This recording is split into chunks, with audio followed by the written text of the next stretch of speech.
शांति। आज बाबा के 4 तारीख के महावाक्य हैं। बाबा ने कहा, मीठे बच्चे अपने आप से पूछो कि मैं कितना समय बाप की याद में रहता हूँ। देही अभिमानी स्थिति कितना समय रहती है। प्रश्न है, तकदीरवान बच्चे ही बाप का कौन सा डायरेक्शन पालन करते हैं। तकदीरवान बच्चे ही बाप का कौन सा डायरेक्शन पालन करते हैं। तो उत्तर में बाबा ने बताया, बाप का डायरेक्शन है, मीठे बच्चे आत्म अभिमानी भव। तुम सब आत्माएं मेल हो, फीमेल नहीं। तुम आत्मा में ही सारा पार्ट भरा हुआ है।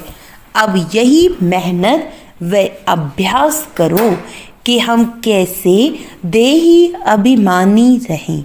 यही ऊंची मंजिल है। गीत है, तकदीर जगाकर आई हूँ। ओम शांति। मीठे मीठे रूहानी बच्चों ने गीत सुना। रूहानी बच्चे अर्थात जीव की आत्माओं ने कहा कि हम नई दुनिया की तकदीर यानी स्वर्ग की तकदीर बनाकर रूहानी बाप के पास बैठे हैं। अब बच्चों को रूहानी अभिमानी अर्थात आत्म अभिमानी बनना है। बड़े ते बड़ी मेहनत यह है, अपने को आत्मा समझो और ऐसे समझो, मुझ आत्मा ने 84 जन्म लिए हैं। कभी बैरिस्टर, कभी क्या बना हूँ। आत्मा मेल है, सब ब्रदर्स हैं, न कि सिस्टर्स। आत्मा कहती है ये मेरा शरीर है, तो उस हिसाब से आत्मा मेल, ये शरीर फीमेल हो गया। हर बात को अच्छी रीति समझना है। बाप बड़ी विशाल महीन बुद्धि बनाते हैं। अब तुम जानते हो, मुझ आत्मा ने 84 जन्म लिए हैं। संस्कार अच्छे या बुरे आत्मा में रहते हैं। उन संस्कारों अनुसार शरीर भी ऐसा मिलता है। सारा मदार आत्मा पर है।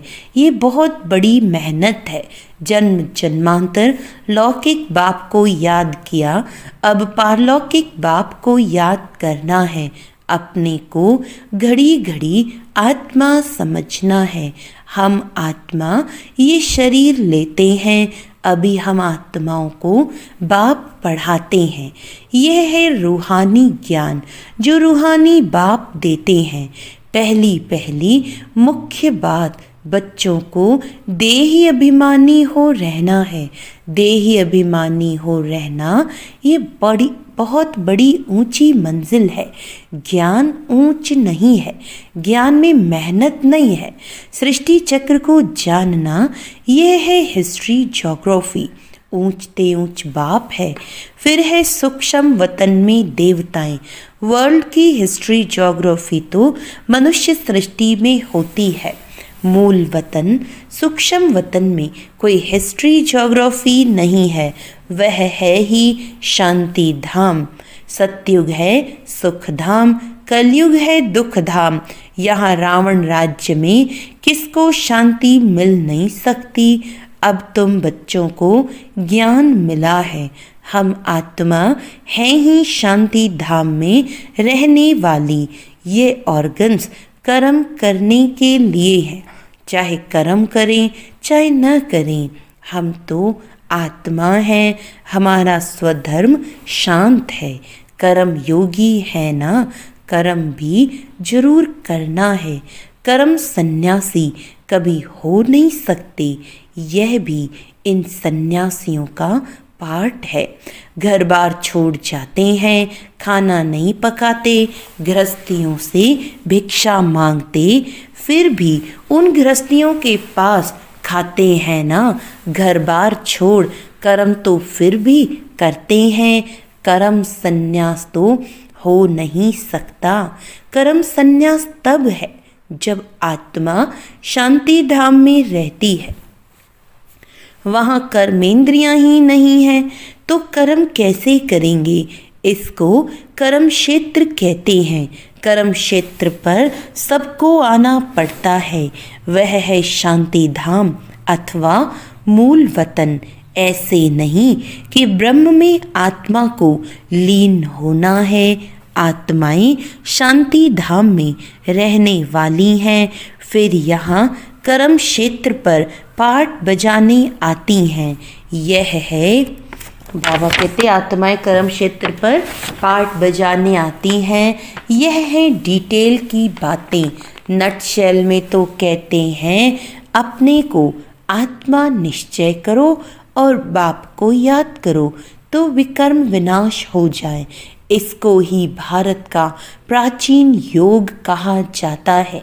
वास्तव में इनको योग भी नहीं, याद कहना चाहिए। इसमें मेहनत है। योगी बहुत कम बनते हैं। योग की शिक्षा पहले चाहिए, बाद में ज्ञान। पहले पहले है बाप की याद। बाप कहते हैं देही अभिमानी बनो। यह है रूहानी याद की यात्रा, ज्ञान की यात्रा नहीं। इसमें बहुत मेहनत करनी पड़े। कोई तो भल बीके कहलाते हैं परंतु बाप को याद नहीं करते। बाप आकर ब्रह्मा द्वारा तुम बच्चों को देही अभिमानी बनाते हैं। यह देह अभिमानी थे, अभी देही अभिमानी बनने का पुरुषार्थ चल रहा है। ब्रह्मा कोई भगवान नहीं है। यहाँ तो सब मनुष्य मात्र पतित है। पावन श्रेष्ठाचारी एक भी नहीं। आत्मा के लिए ही कहा जाता है पुण्य आत्मा, पाप आत्मा। मनुष्य भी कहते मेरी आत्मा को तंग नहीं करो, परंतु समझते नहीं हैं कि मैं कौन हूँ। पूछा जाता है हे जीव की आत्मा तुम क्या धंधा करते हो? कहेंगे मैं आत्मा इस शरीर द्वारा फलाना धंधा करता हूँ। तो पहले पहले ये निश्चय कर बाप को याद करो। इस रूहानी नॉलेज के सिवाय बाप के, ये रूहानी नॉलेज सिवाय बाप के कोई दे ना सके। बाप आकर देही अभिमानी बनाते हैं। ऐसे नहीं कि ज्ञान में कोई तीखे जाते हैं तो वे पक्के देही अभिमानी बने हैं। देही अभिमानी जो हैं वे ज्ञान को अच्छी रीति धारण करते हैं। बाकी तो बहुत हैं जो ज्ञान को अच्छी रीति समझते हैं परंतु शिव बाबा की याद भूल जाते हैं। घड़ी घड़ी अपने को आत्मा समझ बाप को याद करना है। इसमें जिन मुआफिक बनना है। जिनकी कहानी है ना, बाप भी ये काम देते हैं मुझे याद करो नहीं तो माया तुझे खा जाएगी। माया है जिन्न। जितना बाप को याद करेंगे तो विकर्म विनाश होंगे और तुमको बहुत कशिश होगी। माया उल्टा बनाकर तुमको बहुत तूफान में लाएगी। बुद्धि में यही याद रहे कि हम आत्मा बाप के बच्चे हैं। बस इस खुशी में रहना है। देह अभिमान में आने से माया चमाट लगाती है। हातिम ताई का खेल भी दिखाते हैं। मूलरा डालने से गुम हो जाते हैं। तुमको भी माया तंग नहीं करेगी अगर बाप की याद में रहेंगे तो। इस पर ही युद्ध चलती है। तुम पुरुषार्थ करते हो याद करने का, लेकिन माया ऐसा नाक से पकड़ेगी जो याद करने नहीं देगी। तुम तंग हो सो जाएंगे। इतना माया से युद्ध चलेगी। बाकी वर्ल्ड की हिस्ट्री ज्योग्राफी तो मोस्ट सिंपल है। तुमको घड़ी घड़ी कहा जाता है हमेशा समझो अब हमारे 84 जन्म पूरे हुए, अब हम जाते हैं बाबा से मिलने। ये याद रहना ही मुश्किल है, बाकी किसको समझाना कोई मुश्किल नहीं है। ऐसे नहीं, हम तो बहुत अच्छा समझाते हैं। नहीं, पहली पहली बात ही है याद की। प्रदर्शनी में ढेर आते हैं। पहले पहले ये सबक सिखाना है कि अपने को आत्मा निश्चय कर बाप को याद करो तो तमो प्रधान से सतो प्रधान बनेंगे। पहले लेसन ही यह देना है। भारत का प्राचीन योग कोई सिखा नहीं सकते। बाप जब आकर सिखाए तब सीख सकते। मनुष्य मनुष्य को राजयोग सिखा नहीं सकते। इम्पॉसिबल है। सतयुग में तो है ही पावन, वहाँ तो प्रारब्ध भोगते हैं। वहाँ ज्ञान अज्ञान की बात ही नहीं। भक्ति मार्ग में ही बाप को पुकारते हैं कि आकर दुख हरो सुख दो। सतयुग त्रेता में कोई गुरु गोसाई आदि होते नहीं। वहाँ तो सदगति पाई हुई है। सदगति का वर्षा 21 जन्म के लिए तुम पा सकते हो। 21 पीढ़ी कहते हैं ब्रह्मा कुमारी वह जो 21 पीढ़ी का उद्धार करे। ये भारत में ही गाया जाता है। भारत में ही तुमको 21 पीढ़ी का वर्षा मिलता है। वहाँ तुम एक ही देवी देवता धर्म वाले होते हो, दूसरा कोई धर्म नहीं। बाप आकर तुमको मनुष्य से देवता बनाते हैं। पवित्र होने बिगर वापस जा कैसे सकते। यहाँ तो सब विकारी पतित है। जो धर्म स्थापक है वह फिर पालना करते हैं। उनके धर्म की वृद्धि होती जाती है। वापस कोई भी जा नहीं सकता। एक भी एक्टर वापस जा नहीं सकता। सबको सतो प्रधान सतो रजो तमो में आना ही है। ब्रह्मा के लिए भी कहते हैं ब्रह्मा का दिन ब्रह्मा की रात। तो क्या सृष्टि में अकेला ही ब्रह्मा होगा क्या? अभी तुम ब्राह्मण कुल के बन रहे हो। तुम रात में थे, अब दिन में जा रहे हो। तुमको समझाया है कि कितना समय पूज्यपने में रहते हो, कितने जन्म पुजारी बनते हो। जब तक बाप न आए तब तक कोई भ्रष्टाचारी से श्रेष्ठाचारी बन ना सके।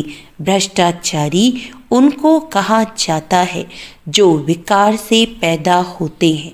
इसीलिए इसको हेल कहा जाता है। हेल और हेवन दोनों में अगर दुख हो फिर तो उनको हेवन ही नहीं कहा जाए। जब तक पूरा समझा नहीं है तो उल्टे सुलटे प्रश्न करेंगे। तुमको समझाना है भारत बहुत ऊंच था। जैसे ईश्वर की महिमा अपरम अपार है, वैसे भारत की भी महिमा अपरम अपार है। भारत क्या था, ऐसा किसने बनाया? बाप ने, जिसकी महिमा गाते हैं। बाप ही आकर बच्चों को विश्व का मालिक बनाते हैं। मनुष्य मात्र को दुर्गति से सद्गति में ले जाते हैं, शांति धाम में ले जाते हैं। जिसके लिए ही मनुष्य पुरुषार्थ करते हैं उसको अटल सुख, अटल शांति, अटल पवित्रता कहा जाता है। वहाँ तुम सुख में भी हो, शांति में भी हो और बाकी आत्माएं शांति में रहती हैं। मैक्सिमम जन्म तुम लेते हो, बाकी मिनिमम वाले अटल शांति में रहते हैं।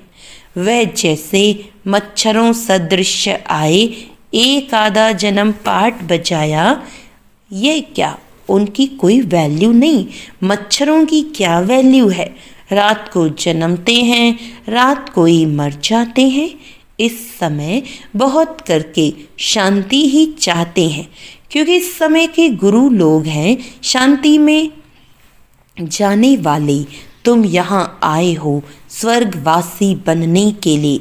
स्वर्गवासी को शांतिवासी नहीं कहेंगे, शांतिवासी निराकारी दुनिया को कहा जाता है।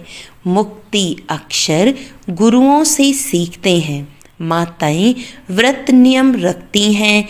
वैकुंठपुरी में जाने के लिए कोई मरता है तो भी कहते हैं स्वर्गवासी हुआ।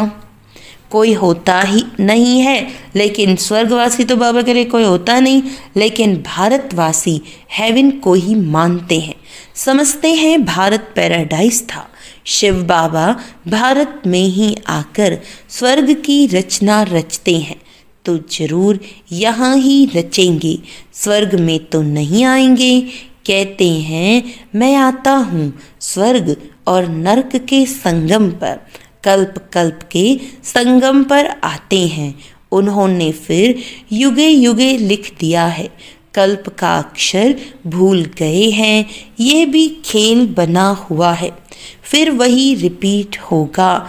इस अंतिम जन्म में तुम बाप को और सृष्टि चक्र को जानते हो, कैसे स्थापना होती है नंबर वार, सो अब तुम जानते हो। ये सारा खेल तुम भारतवासियों पर ही बना हुआ है। अभी तुम बाप द्वारा राजयोग सीखते हो, बाप की याद से ही राज्य पद पाते हो। फिर भी चित्र भी खड़े हैं ना, ये सब चित्र किसने बनाए? इनको कोई गुरु को साई तो है नहीं।